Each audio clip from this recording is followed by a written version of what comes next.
Hey everyone, Jonathan Faison here from ROTY Biotech Community, an investing group on Seeking Alpha. We're a group of about 500 biotech investors. The point of today's short video, just wanted to share with you how I use Seeking Alpha's premium platform to find and analyze stocks for my portfolio for my service. Quick background. I'm only a fan, as everybody knows, of using services, tools that actually add value to my process. Otherwise, if you have too many inputs coming in, it can be paralysis by analysis. So I've actually been on Seeking Alpha since 2013 or so, well before I wrote on it. So over the years, it's definitely proven an integral part of my due diligence process. Here you can see on the news side of things, my day actually starts with scanning news. In this case, I chose biotech because that's the area I'm interested in, just to see if anything stands out to me. Moving on to specific stocks, I will use Nuvation Bio, the most recent entry in the portfolio. We now own around 3% portfolio weighting, bought it a few weeks ago. And the way I typically look at these things on Seeking Alpha, go to the actual stock symbol, which you can type in here. Chart is pretty helpful just as far as seeing where the stock's been on several time frames. I like looking at the recent month, the performance over the last year to date, year, 5 years, etc. As always, very upfront with you guys. I don't use personally the quant rankings and things like that as much, though people in our chat have said they found those particularly useful just for sifting through the initial round of due diligence, trying to find the cream of the crop. So it can help to look at the grades and such, the Wall Street analyst ratings, what percent have a buy, etc. In this case, you can see Wall Street, the strong buy, quite a few of those buy versus the hold.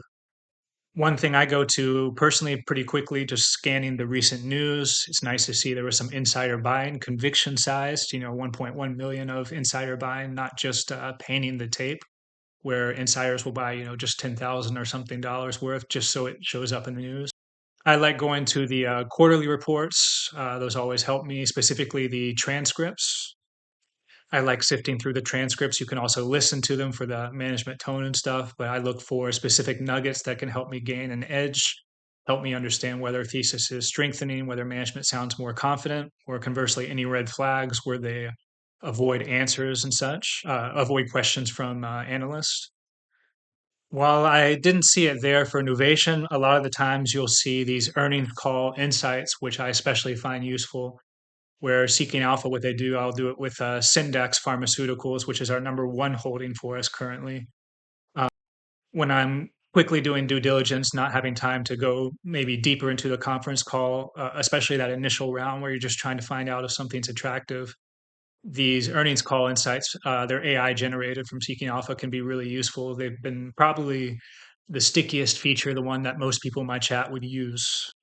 Again, instead of having to scan a 10-page conference call, what's nice is they Seeking Alpha breaks it down into the management view, remarks that stood out, the outlook, in this case for the Revuforge launch and KMT2A AML, financial results, and finally the things that stood out on the Q&A. For example, one huge one here.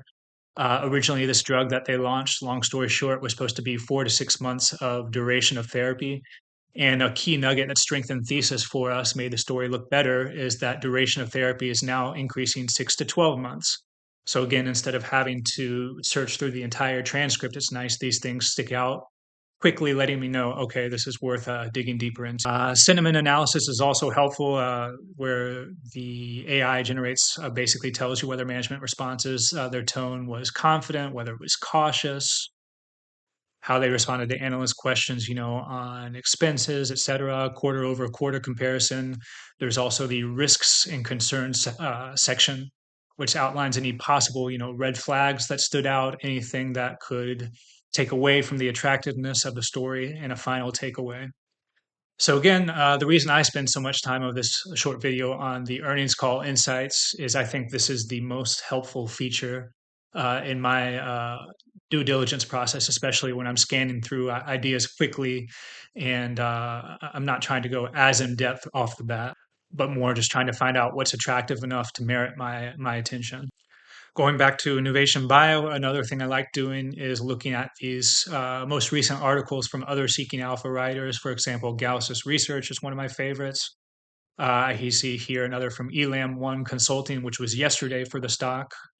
Looking at Gauss's for an example, research, I like reading other authors to see if they have information that is contrary to mine. Is there anything that shows maybe a weakness or a risk factor that they found that I overlooked?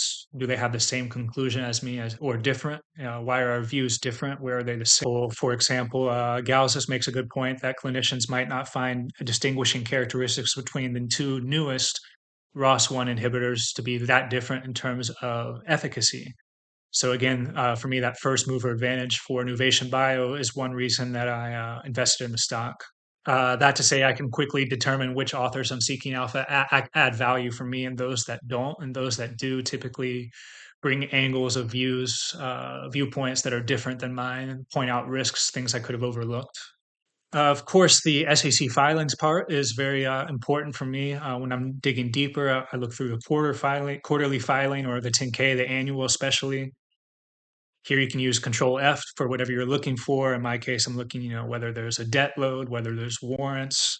I'll go to the risks section, especially the patent, the IP section.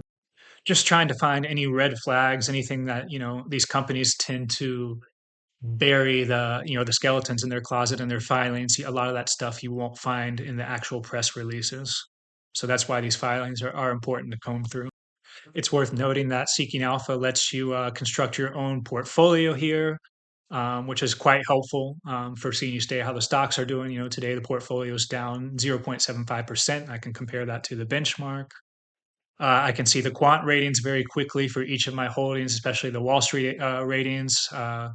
It's nice to see, for example, in Wall Street ratings, that's not usually the case, or something that I've noticed here is there's quite high ratings for all the current holdings, which is nice. It also conveniently aggregates all the recent news for holdings as well as author articles. So again, it's nice to have all of this in one place. There's even the warning section. Currently, no active warnings, but it's nice when something's falling quickly. That warning will let me know maybe I should check out news for this, see if there's something I've missed, something that's going on lately. So using these examples, I hope this little walkthrough gave you an idea of how I use Seeking Alpha Premium in my own investing process and scanning for new ideas, as well as doing deeper due diligence. You can find our investing group again, ROTY Biotech Community on Seeking Alpha, in the link below this video or in the investing group section. Appreciate everybody who watched this. Hopefully it was helpful for you.